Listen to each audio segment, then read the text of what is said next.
hola, pues es la que entendemos, creo, ahí. Y ahí hi, en inglés. Y las demás creo que ya no, ¿verdad?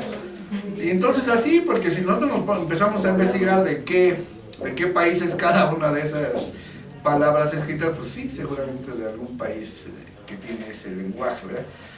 Dice, escritura en la edad antigua. Antes de la invención del alfabeto había la pictografía, o sea, los jeroglíficos, ¿verdad? Lo que cuando un doctor escribe así, decimos ahí unos jeroglíficos, ni le entendemos. Pero realmente ahora sí, hace uno de alguna manera esa expresión porque existieron los jeroglíficos, eran puros así rayitas y palitos, ¿no? Entonces ahí podemos ver realmente el chino, ¿sí? El alfabeto chino, el de Sumerio, dice sumerios, de los sumerios, los egipcios, ¿verdad? Entonces son muy diferentes, parecidos, pero no son los mismos, porque cada quien, como el Señor les dio a entender, así hicieron sus figuritas. Y como decíamos la clase pasada, usaban precisamente figuritas que estaban, de alguna manera, o tomaban como ejemplo de la naturaleza, ¿sí? Aquí animalitos, el arbolito, etcétera, ¿no? Pero bueno, solamente ellos lo entienden. Dice la historicidad de la escritura bíblica. Cuando la Biblia en el original fue escrita en el hebreo, no tenía puntuaciones, ya lo comentamos, no tenía ni vocales, ¿sí? Y dice, y fue introducido las vocales precisamente por los masoretas en los primeros años de la era cristiana. Las lenguas semíticas, que es el hebreo arameo, árabe, etíope, cananeo y de los acadios, que existían antes de Cristo, eran puras consonantes.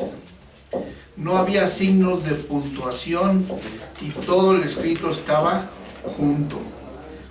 Es un texto en hebreo, no se sabía cuándo empezaba una palabra y cuándo terminaba, ¿sí?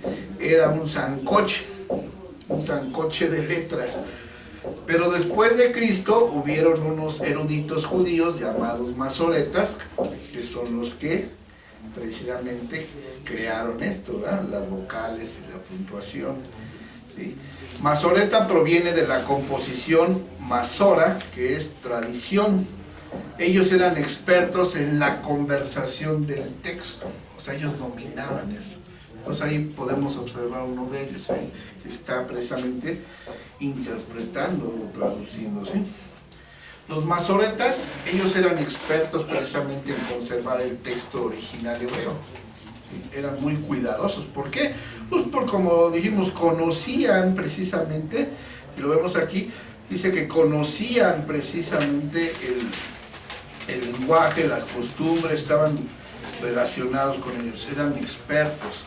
Dice, los masoretas de Tiberíades decidieron depurar el texto hebreo, inventando las vocales, añadiendo al hebreo puntuaciones llamadas vocales infralineal, porque dice, porque estaban debajo de las letras hebreas, dándole más sentido y más elegancia para ser leído. Además inventaron la separación de las palabras, ¿sí? Entonces ahí podemos ver que, por ejemplo, Adonai dice así, que fácilmente podemos leer Adonai. Entonces aquí fue lo que agregaron los masoretas, ¿sí? Vocales, le agregaron vocales, la, o, la, ¿sí? Y anteriormente no había, aquí no lo manejaban con vocales, ¿no? Bueno, aquí sí hay una vocal, pero realmente como que no hay una pronunciación correcta ahí, ¿no? Pero si lo vemos aquí, ¿sí? Aquí ya es Adonai, ¿sí? Es que como que está invertida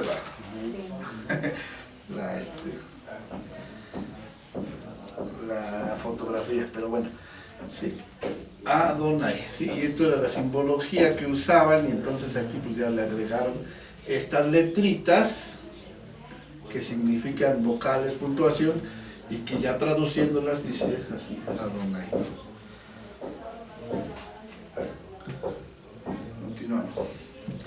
forma de lectura antigua. Es un texto original, dice, en un texto original se leía corrido, o sea, por ejemplo en este caso, Bereshit Elohim, ¿sí? Después, con la intervención de los masoretas, se leyó Bereshit Elohim, o sea, porque ya hubo una separación. El único idioma o lengua con vocales era el griego, ¿verdad? Entonces, ellos fueron los que metieron las vocales.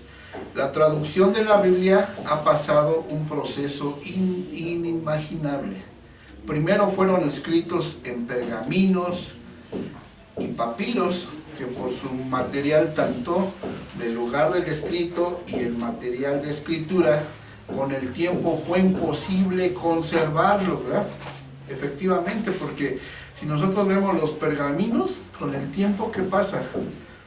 Si no hay un mantenimiento adecuado, se borran, se rompen y ya.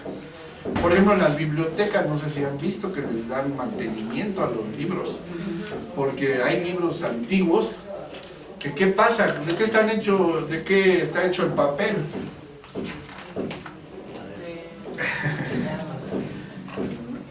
Pues de la madera. De madera. Entonces, realmente la madera, ¿qué le pasa? Se deteriora la madera. Se deshace a polilla. Y entonces los libros también se deterioran, se apolillan. Entonces, si no les dan mantenimiento, se pierden. Entonces, por eso los están dando mantenimiento constantemente para conservarlos. Y eso hablamos a lo mejor de 100 años, pero aquí estamos hablando de 3000 años. Entonces dice, pergaminos y papiros que por su material, tanto del lugar del escrito y el material de escritura, con el tiempo fue imposible conservarlos.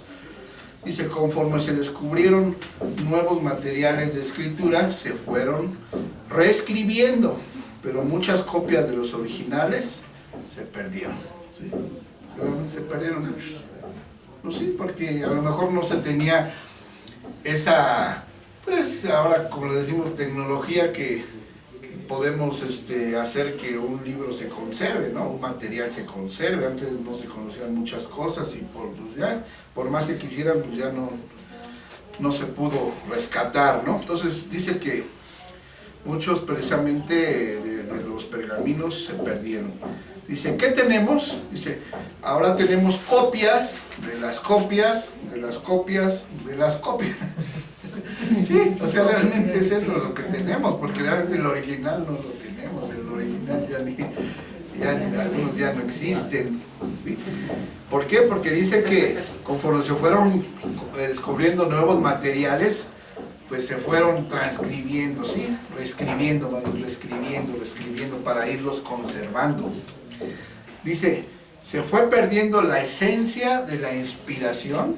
O sea, ¿realmente se perdió la inspiración? Pues eso es una muy buena pregunta. Dice, ¿hay errores en la transcripción?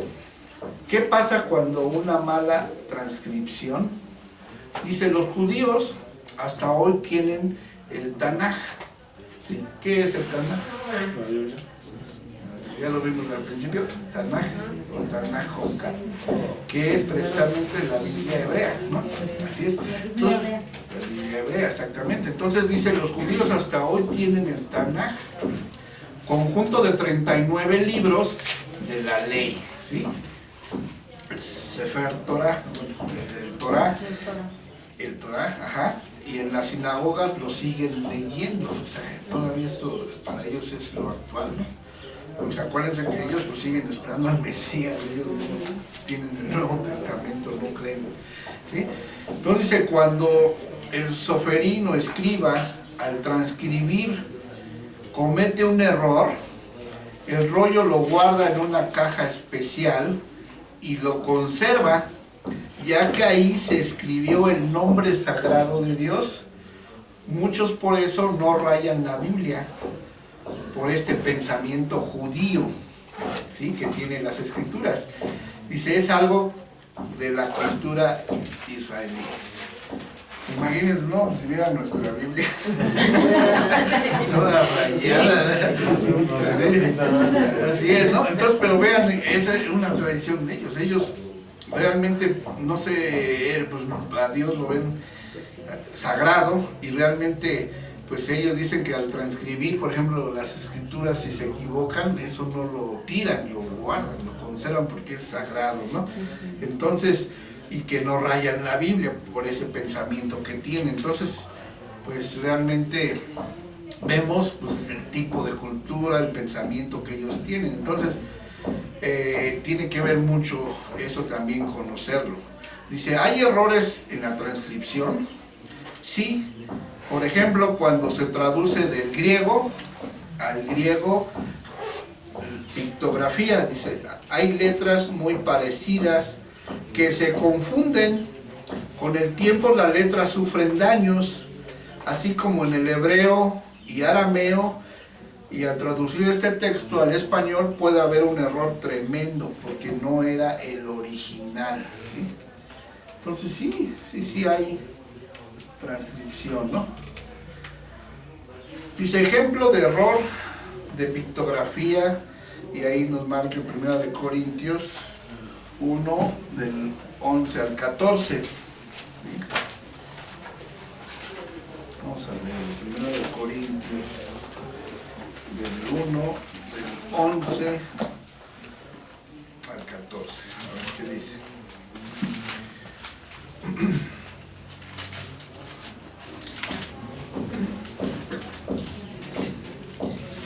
Bien.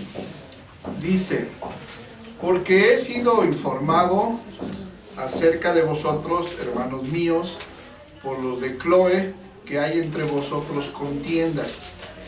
Quiero decir que cada uno de vosotros dice, yo soy de Pablo, y yo soy de Apolos, y yo de Cefas, y yo de Cristo. ¿Acaso está dividido Cristo? ¿Fue crucificado Pablo por vosotros? ¿O fuisteis bautizado en el nombre de Pablo? Doy gracias a Dios de que a ninguno de vosotros he bautizado, sino que a Crispo y a Gallo. ¿Sí? Pues aquí podemos ver que, bueno, aquí hay presente una contienda entre ellos, de que realmente muchos decían, es que yo soy de Pablo, yo soy de Apolos, ¿sí? Realmente, entonces aquí había una contienda, que estaban ahí discutiendo entre de quién era de quién lo había discipulado, etc. Entonces, aquí viendo, vamos a enfocarnos a un error que hay aquí en este texto. Ya el pastor ya creo que ya nos los ha comentado. Dice, ejemplo de error de pictografía. En 1 Corintios del 1, del 10 al 14, dice el texto que la iglesia había idealizado líderes y se formaron 4 grupos dividiendo a la iglesia. Unos seguían a Pablo, otros a Apolos, otros a Cefas y otros a Cristo, según la traducción, ¿no? Pero al ver con cautela las letras del griego y el contexto, se ve el error, ¿sí? Dice, un copista, al traducir erróneamente, transcribió mal. Dice, letras del griego, dice 2 letras del griego, y que en vez de escribir correctamente Crispo, escribió Cristo. ¿Sí? Entonces, fíjense, sí se puede dar, porque vemos realmente la palabra, ¿sí? Entonces ahí, ¿cuál es realmente el error? Pues son 2 palabras nada más, ¿ya? La T, ahora sí que la T por la P, y ¿cuál más? Creo que nada más. La X. Sí, exactamente, ¿no? Entonces ahí nos muestra, por ejemplo, dice, código de alejandrino de cómo estaba bien escrito el griego. Entonces aquí dice que significa Crispos, y aquí que significa Cristos. Entonces realmente hay un error aquí. Esta está mal, esta sí está bien, esta está bien, esta está bien, aquí está el error. Sí, entre este y este,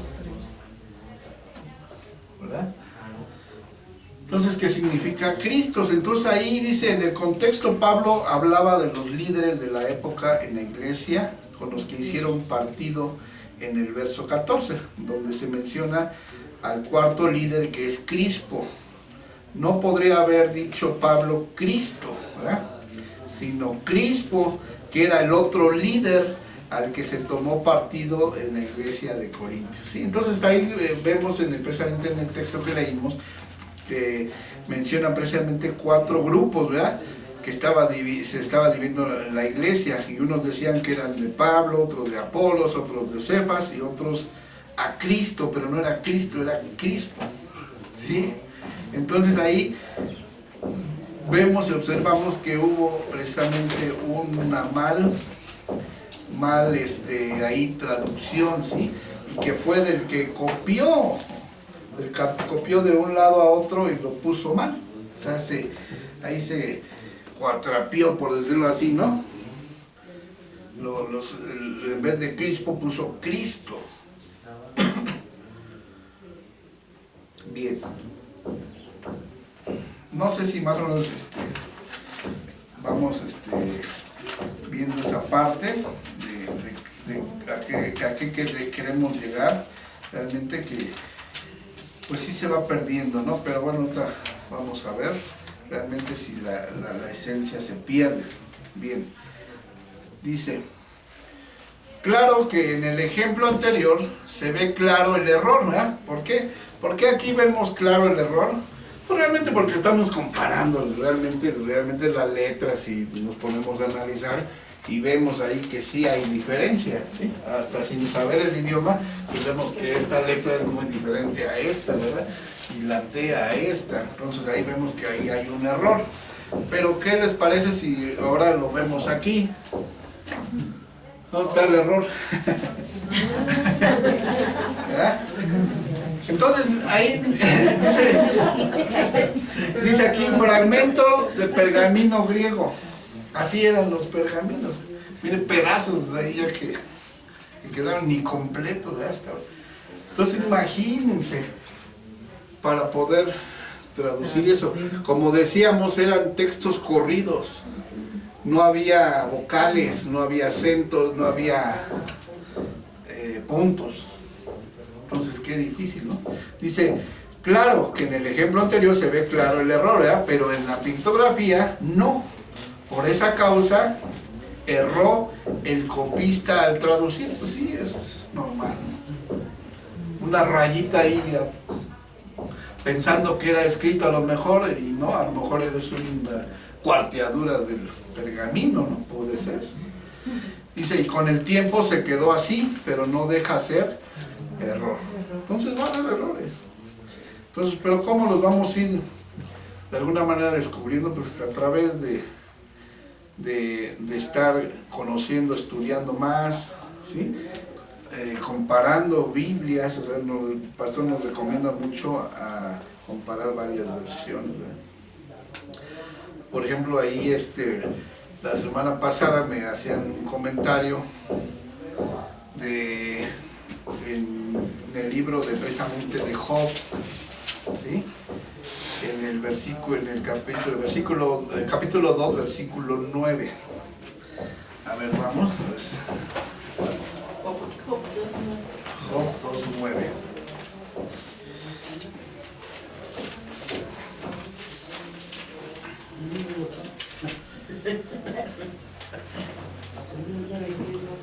Job 2:9.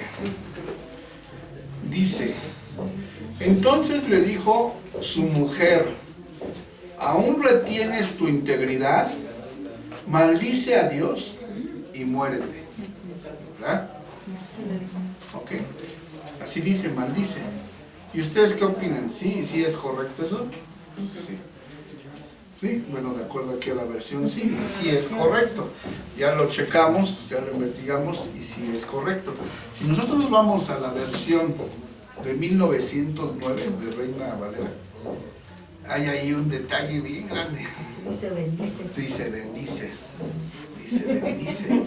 Entonces, es lo contrario, maldecir o bendecir. Entonces, ¿quién está bien? Y es Reina Valera de 1909, que se supone que la de 1909 es una de las mejores traducciones, porque decimos que entre traducción y traducción se va perdiendo. Entonces, esta es la 60, la que les menciono, la de 1909, pero sin embargo allá dice bendice, y aquí dice maldice. No podría ser, no podría ser porque el contexto de lo que habla no coincide con una bendición, ¿no? Sino al contrario, Así es. Es para renegar por todo lo que viene atravesando Job. Así es. Entonces ahí es donde ya no. Ahí es. No coincide. Ahí es donde- Entonces, al revisar esas versiones, se dieron cuenta que estaba mal y corrigieron. Entonces es maldice, ¿sí? Entonces, como dice mi hermano Antonio, realmente, si leemos el contexto, no va de acuerdo a la bendición, es a la maldición, ¿sí? Y ya comparando también varias versiones de Biblia, es maldice, ¿sí? Entonces sí, nos vamos dando cuenta de eso, que hay errores, y pues sí, es lógico, ¿no? 2.9, es 2.9 para que... Perdón, y que por eso muchas veces el pastor nos ha enseñado que hay que profundizar un poco más las escrituras, porque no nos podemos quedar con todo lo que la Biblia dice, porque hay cosas que de verdad si vienen, aunque sea la Biblia, o sea, dice, es la palabra de Dios, lo dice, sí, no lo creo, pero hay que profundizarlo para ver si es verdad, o sea, sí. Así es. Por lo mismo de que fue alterada en algunas cosas, Sí. por el hombre, ¿no? Así es. Entonces hay que profundizarlo un poco más. Así es, pero realmente la esencia no se pierde. Exacto. Entonces, no se perdió la esencia, que sí hay traducciones, errores, sí. Pero bueno, ahí ya lo vimos también la semana pasada, nos dice la palabra que la palabra no se va. Hermano, Sí, yo diga. tengo también una duda. Este versículo, bueno, es que luego nos preguntan referente a las lenguas. Y las veces que yo he estado platicando con algunas personas me dicen que en Primera de Corintios está en el 14, el 2 dice, porque el que habla lenguas, ya sabemos que las lenguas es un idioma, no habla a los hombres, sino a Dios, pues nadie le entiende, aunque por el Espíritu habla misterios. Ahí me han preguntado que, por ejemplo, que tenemos que orar en lenguas, que aunque no las entendamos, pero que el Espíritu Santo nos ayuda a orar como conviene. Ahí sí como que tengo así como... Es que ahí se está refiriendo a las lenguas espirituales, angelicales, ¿sí? Lenguas del Espíritu. Del Espíritu Santo. ¿Sí? Entonces, ¿quién las va a entender? Pues realmente, ¿mande? Dios. Sí, o sea, realmente a alguien que le da la interpretación a entenderlas, porque realmente no son ni idiomas. Sí, no, ahí no se confundan con esa parte, no son ni idiomas. Sí, no, sí, está bien, qué bueno, ¿no? Por ejemplo, sabemos, por ejemplo, en las iglesias pentecostales, es muy dado hablar en lenguas, ¿no? En lenguas. Entonces ahí lo que se está refiriendo Pablo precisamente de que si una persona realmente habla en lenguas, que en la congregación realmente a veces se abstenga de hacerlo, porque hay veces hay personas nuevas que lo pueden tomar a mal y piensan que hasta está uno loco. ¿Sí? Y entonces dice que al hablarlas también debe haber un intérprete, ¿sí? para que sepa lo que está diciendo, porque dice que eso edifica, pero al espíritu, ¿sí? O sea, esa es una comunión con el espíritu, ¿sí? Entonces, pero eso es otro tipo de lengua de esto, que es diferente a esto, ¿sí? Entonces esas son lenguas angelicales. Así es, ¿sí? Así es. Ok, gracias. No, gracias. Muy bien, entonces, dice, puede haber errores en la traducción, no del contenido ni de la esencia de la palabra de Dios, ¿verdad? Hay suficiente luz bíblica para venir a Cristo y creer en el propósito de Dios para la humanidad por medio de Cristo. Tenemos aquí otro ejemplo bíblico de traducción. Dice tecnón o tacnoin o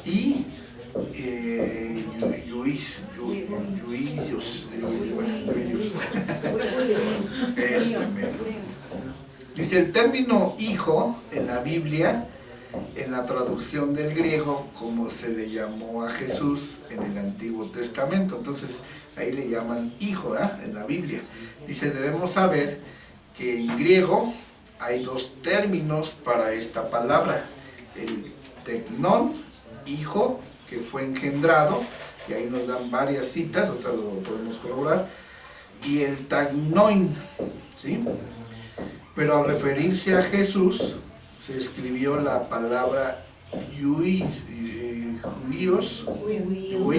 judíos, que es Dios, y que traducido al español significa hijo, pero al referirse a Cristo significa igual al Padre. Entonces vean ahí cómo tiene que ver mucho también el significado en diferentes lenguas, en este caso, porque dice que aquí al español significa precisamente hijo, pero al referirnos, Cristo significa igual al Padre, ¿verdad? De ahí nos lo menciona en Juan 18. Entonces vean, ese es un ejemplo, ¿no? Dice, pero hijo en español significa, en el pensamiento común, alguien que fue hecho, o sea, que fue creado, engendrado, ¿sí? Además de tener una inferioridad de autoridad en la esfera familiar. Dice, pero en el griego, hijo recibe otra connotación o otro significado. Dice, ¿estuvo mal la traducción? Pues claro que no estuvo mal la traducción, ¿sí?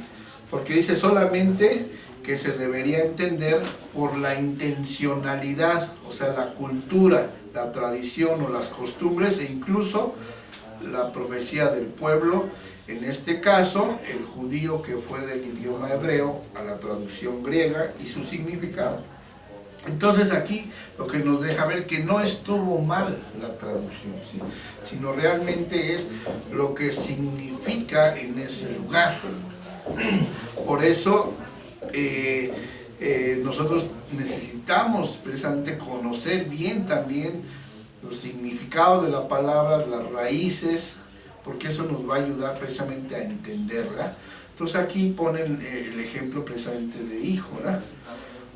Dice, debemos conocer cómo definen los antiguos hebreos, o sea, los judíos, el concepto